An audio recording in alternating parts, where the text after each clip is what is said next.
hello and welcome to It's All About You, the best show about you on the internet. I am B. Dave Walters, writer, life coach, talk radio host, BeliefNet featured blogger, and this is episode number 72, Strength. Okay, I'm going to start with a quote. Got it over here. Mediocrity is self-inflicted. Genius is self-bestowed, by Walter Russell. Mediocrity is self-inflicted. Genius is self-bestowed, by Walter Russell. All right, let me get my timer back. You know, we've been talking a lot lately. Well, really, we've been talking for well over a year now in these videos and many months on the radio about how really you have control over everything in your life. So if you're new to this, if this is the first time we've talked, hey, how are you? Thanks for watching this. But you have 100% control over everything. Everything. Because I'm going to tell you a secret. Either you can control everything or you can't control anything. Okay? Either you have some say over how things go in your life, or you're completely going to be washed through the ocean of fate. Alright? Now I'm going to confess something. It is very late where I'm recording this, and I'm very tired, but I feel like there's something you and I need to talk about. Okay? So let's just see where this goes. Now, you know, there's this mindset that I've encountered many times over the, I guess, like 2 years we've been having these talks. Hopefully, if not, again, hey, how are you? That I see a lot of people that repeat the same cycles over and over and over again. And I guess I'm fortunate I have a relatively good memory, but I think anybody, people lose track of the fact that when you say things and you do things, people remember the things you say and you do. Okay? So if you're like always quoting Bible verses, or you're so spiritual and, you know, angels and ascended masters, this, that, or the other, right? But the first time something goes wrong, you get a flat tire, you become this huge raging negative person, people see that. Okay? Or if you're so holy and so sanctified and ascended and on this higher vibrational level, but then you get into screaming and shouting matches with your family, people see that. Okay? I think you might recall last time we were talking, I said, here's the true test of somebody's spiritual development. You know, whether or not they're a legit spiritual practitioner or a teacher or anything, really. You could be of any religion or any tract, but quite frankly, I hesitate to say you can tell how well somebody knows God, because that's very personal, but I'm going to give you the closest thing you're ever going to get to a test of how well somebody knows God, and that is this. Not whether or not they have problems. Not. Everybody's got problems. Jesus Christ had problems. Buddha had problems. Jesus Christ had big problems, if you've read the story. You know, Muhammad, whoever, they had problems. You know, Krishna and Arjuna had to go to war with somebody else, right? So it's not the problems. Whether or not they have problems is the test. It's how they deal with the problems. Okay? A person who's really plugged in and connected with their Creator, that's operating out of a place of faith, should be able to deal with the things that come to them with a sense of peace and just a quiet strength. Okay? That's why I'm calling this strength. You shouldn't really have to yell and beat your chest and talk about how holy you are and literally have your Bible out waving it at somebody. It's like that quote from St. Francis of Assisi. I think I said that right. St. Francis. Preach the gospel at all times, and when necessary, use words. Okay? You want to move somebody? Move them by your example. Okay? Let them see you be the one who's always smiling, always happy. You know?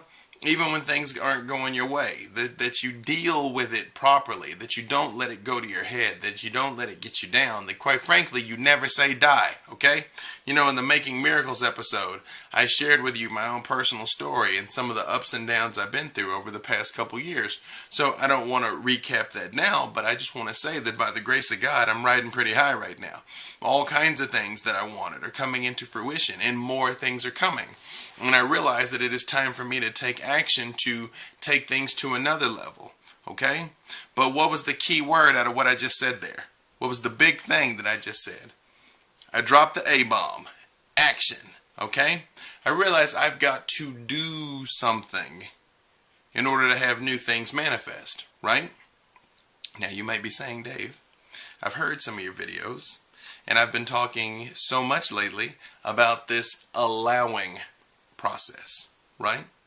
I mean, I said before that it's not so much what you do, it's that you allow things to come into being. So how can it be both? How can you be allowing and acting? Remember that little mantra I shared with you? That I allow my greatness, I accept my greatness, I choose my greatness, or in any order that you want. It could be I choose my greatness, I accept my greatness, I allow my greatness, whatever you want to say. See, here's the thing. The goal, the hope, is that you're operating out of this place of faith and compassion and peace, right?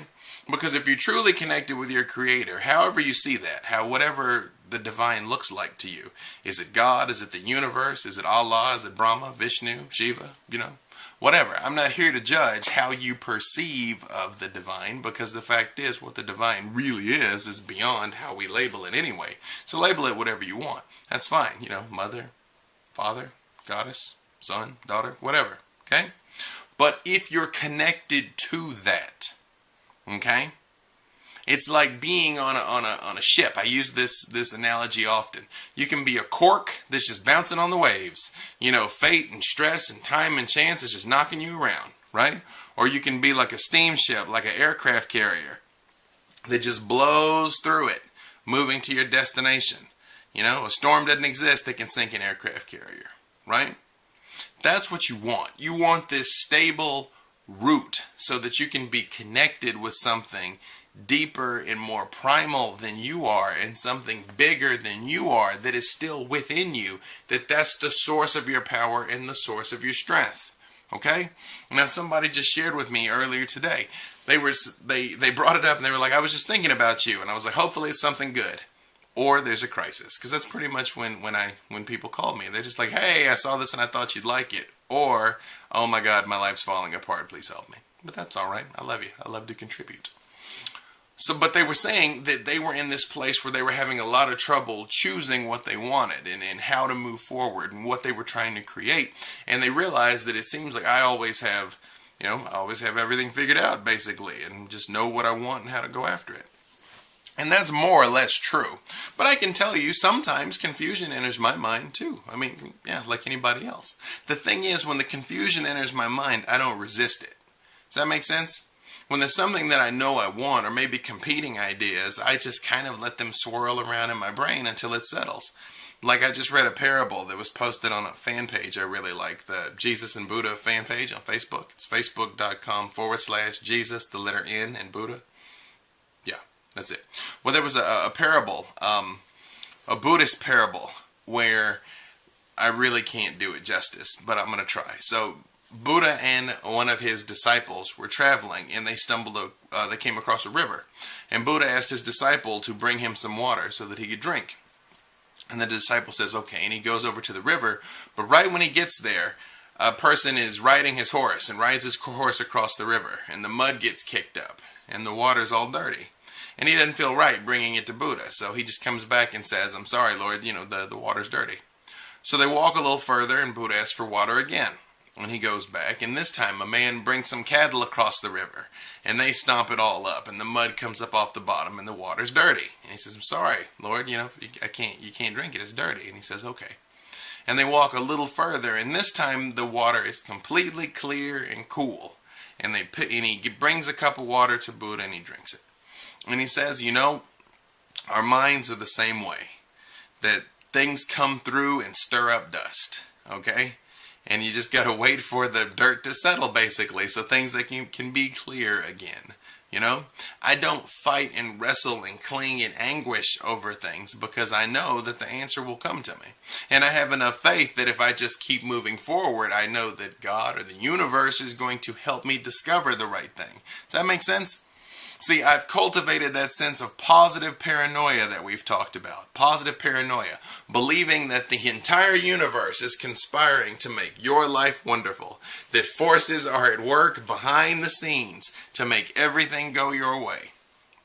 And when you start operating out of that place, then even when things don't go your way, it doesn't get you down, because you believe that just something better's coming. Now here's the thing. Can I prove that absolutely everything in reality is working out to my greater good? Of course not. Of course not. But the thing is, what good does it do me to assume that the world is against me, that it's a bad place, that it's a hostile place? And the more that I choose to believe the best, and the more that I choose to perceive the best, lo and behold, the more good things happen and the happier my life gets. Funny how that works out, isn't it? Because I can tell you my story, and I can tell you my story like it's this huge, tremendous tragedy, right? I can tell you everything that's happened to me like it's just been horrible, like I've had this painful, sad life. But the fact of the matter is that's not true. You know, my life's been pretty painless, and I've been blessed, and I thank God for it every single day. But a big part of that blessing is the fact that I choose to perceive the blessing. Does that make sense? And that's the source of my strength. It's not just me. I mean, I'm a pretty big guy. I like to think I'm relatively smart, but the fact is I have limits. But the reason why I can believe I'm limitless is because I'm connected to something that is limitless. Does that make sense? I'm more just like an outlet for, just the divine will. I just kind of turned myself over a long time ago just to be an instrument. I'm just like, use me however you see fit, Lord. Right? And that's where my strength comes from. So what you have to do is find where it is your strength is going to come from. Okay? If you're having a lot of problems with anxiety and with worry and with fear and with, always having all these doubts and things running through your brain, then the first question I would ask is, where's your faith? Because, as we've discussed, you can worry or you can have faith, but you cannot have both. Because when you worry, you're telling God or the universe that they can't handle it, so therefore you have to. It's like, oh, well, I know you're God and you hung the stars, but I got cancer, so, oh, no, I got cancer. Right? Why don't you turn it over to the person that created you from scratch in the first place? And just a side note, your body completely repairs itself every 5 to 7 years. Every single cell in your body has been replaced. So your body literally creates itself from scratch every few years. And that's why I've gone on record numerous times saying there's no such thing as an incurable illness. And I'm here to tell you again, there's no such thing as an incurable illness. Because if you're blessed to be on Earth 10 years from now, you will literally have a 100% different body than you've got right now. So if the same issues continue to manifest, something to look into, something to think about, right?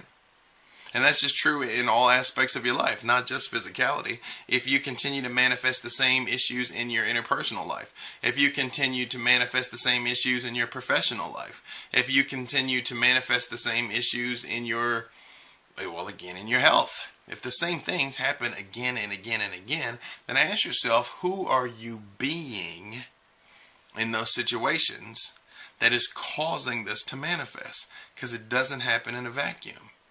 Remember the 7 universal laws that we talked about way back when. One of them is cause and effect. Cause and effect. Every cause is an effect and every effect is a cause. Things don't happen in a vacuum, okay? In your success, whatever you want to happen, your greater good is not going to happen in a vacuum, okay?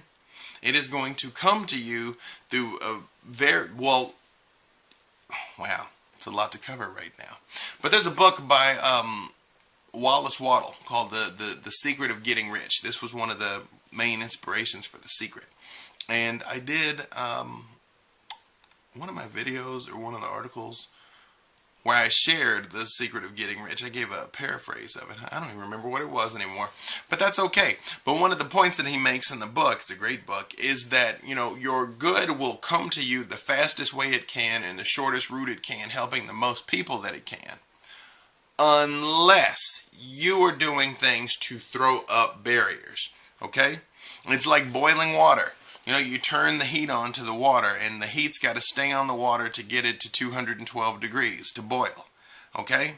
The thing is, if you turn it on for 5 seconds and then you turn it back off again, nothing's going to happen. Or if you turn it on until it's at 210 degrees and then you turn it off, nothing's going to happen. Okay? This is the same way with your positive mindset and your positive outlook. Okay? You've got to keep the heat on before the water boils. Okay? You've got to believe this change is possible and believe that good things are happening for you. Not are going to happen. Because remember, all you'll manifest is that it's going to be better tomorrow, and it will never arrive. You have to believe that good things are happening long before good things show up. Because every time you take the eye off the ball, every time you get worried, you get anxiety, you give in to those old thought patterns and let your monkey mind go crazy.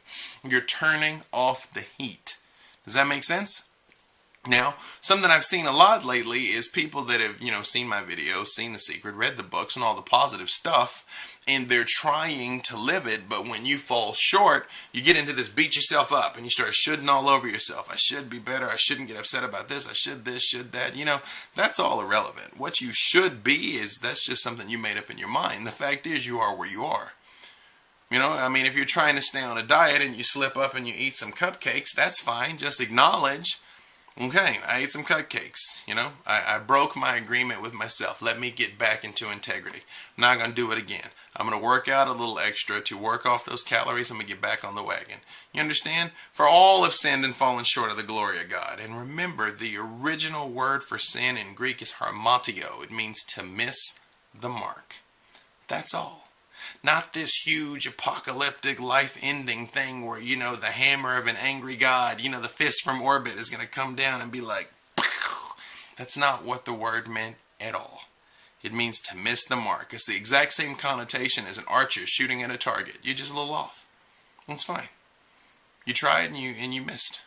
No problem. You pick yourself up, you dust yourself off again, and you get back on track. Does that make sense? So if you slip up, don't worry about it. Don't beat yourself up. You're doing the best you can. I know you're doing the best you can. Just do the best you can.